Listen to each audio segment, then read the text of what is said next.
My mother was born in muddy water. She crash-landed out the womb, dancing, with an itch in her bones so strong it might slap the sass out your mouth like the backhand of a hand grenade, because she learned early how to wrap her fists in concrete, and those fists never felt enough mercy to unclench. She also had a mean sense of humor. She brought herself up kicking rocks at the other weak kids, and by weak I mean poor, but you get it because those words like to pretend to be synonyms.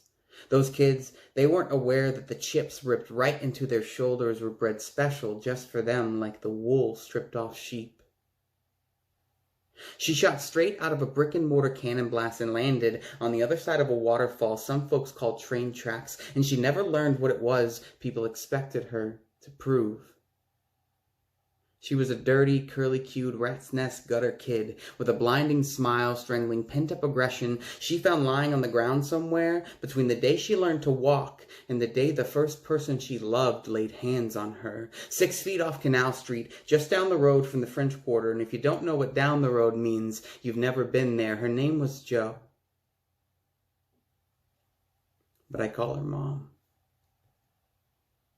Which means brave woman in coon-ass. And if you don't know what coon-ass means, you never lived in Texas, because that's the name they pinned on me when I was a boy before I learned that words are like knives that cut so slowly you don't even know you're bleeding. She was born and raised in/around New Orleans, and New Orleans is like any other big city. Except, the food is better. And the local dialect is nearly impossible to replicate, and the houses are painted in shades that only exist within the margins of a rainbow, and happy hour is a casual pastime, and the people seem happier, but that's just because they stop believing that life should be anything less than a good time. Outsiders call the city wild. With their eyes stretched out, they say, with reverence lining the back of their lips, they say, "It's wild, right?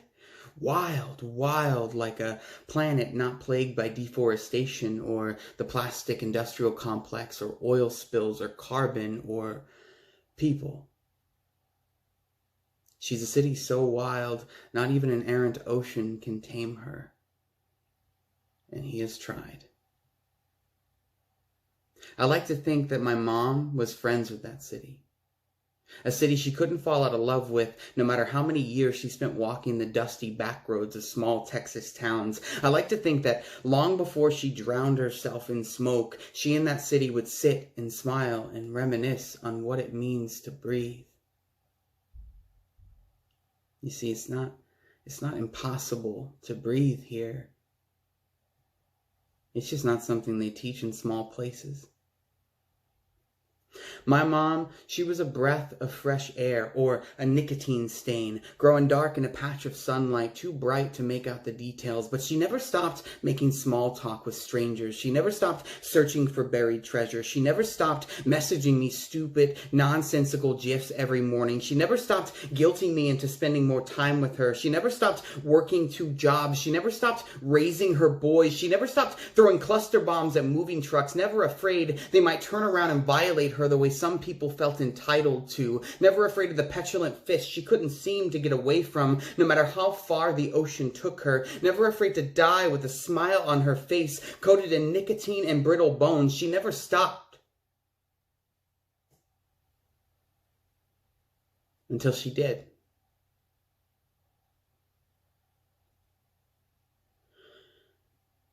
The last time we spoke was on video chat. And I told her, I said, "Mom, I love you. We'll be there on Tuesday, okay?"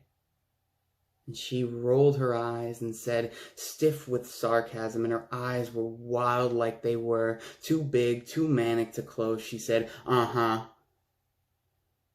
as she was known to do. And then she looked at me, lines etched into her sagging cheeks from decades of smiling to spite the pain, and she said, "I love you. You know that, right?" I did. She said, "I love you both. You and Rachel just be careful. Promise me." We don't need you in the hospital too. And I did think I was going to see her on Tuesday. I did.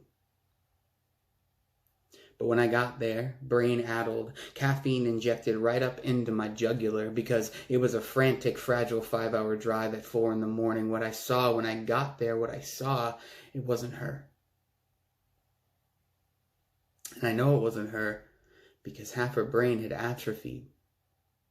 And that's medical talk for brain death. And the doctors told me that after some prying, after some kneecaps been busted, and the friendly male nurse who looked eerily like Bradley Cooper. And don't you question him, my dad and my brothers kept telling him so. In between the angry storm outs and the sobs, Bradley Cooper's frontline doppelganger got the doctor on the phone, and he told me in that thick accent that some doctors have, he told me, her brain is atrophied, half her brain is dead, she's gone, and it's okay to cry, son, it's okay to take the day, the week, the month, son, because she's never coming back and you'll never replace her because you're only allotted a few brave women in your lifetime and this one's gone.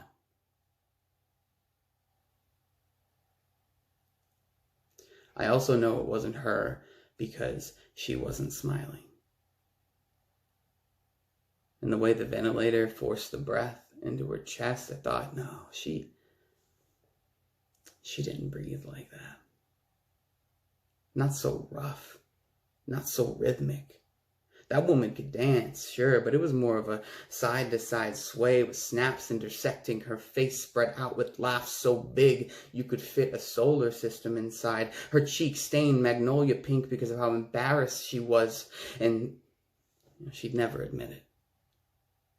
Even if she couldn't stop the world from aging, even if she couldn't stop the moon from brutalizing the night sky, painting the black with blues like the ocean, which we only ever saw at night because she learned to hide the bruises in the sun, even if she couldn't fix the nightmares that woke her up at 4 o'clock every morning so she could chain smoke the monsters away, she was going to dance with her boys to the Lion King soundtrack. She was going to teach us how to breathe. The way she used to with old girl New Orleans, with those rainbow houses on the broad grassy bank of a canal, idle fishing for minnows and frogs and clarity. Back when she was knee-deep in muddy water, making mud pies and feeding them to her siblings to teach them lessons on consequences. Back when she'd wrap the kitchen table with newspaper clippings, but we never read the headlines because she covered them with crawfish, intentionally showing us that we could live happy without knowing how fucked up the world can be. Back when Katrina came to visit. Yeah, Katrina. You might not know her, but the metaphor stands. She was our long-lost cousin, and she was a bitch, and we only met her once, so that's a whole nother poem's worth of stories. Because this one's about Joe. It's about Mom. And how she never learned what it was people expected her to prove. So she never tried to prove a fucking thing. She just smiled a lot and laughed and enjoyed a good game of Uno or Rummy or Monopoly, but wasn't partial to many others. She introduced me to everyone she could. She wanted the world to know that I was her son, that I gave her those stretch marks, that I haven't given her grandbabies yet, but damn it if she's not going to pester me until I do, that I was the reason she lived. And couldn't they see it when they looked at me? When she looked at me, their eyes connecting dots, I'm convinced she invented. Couldn't they see how much she loved me? She loved me, man. She loved me as if angels were real. As if people weren't capable of extraordinary cruelty. As if the planet weren't hell-bent on achieving atrophy. And that woman, that brave, brave woman, she taught me how to breathe. And she taught me how to love. And to love, actually, it's really simple. Love like it's the only thing that matters. Because it is.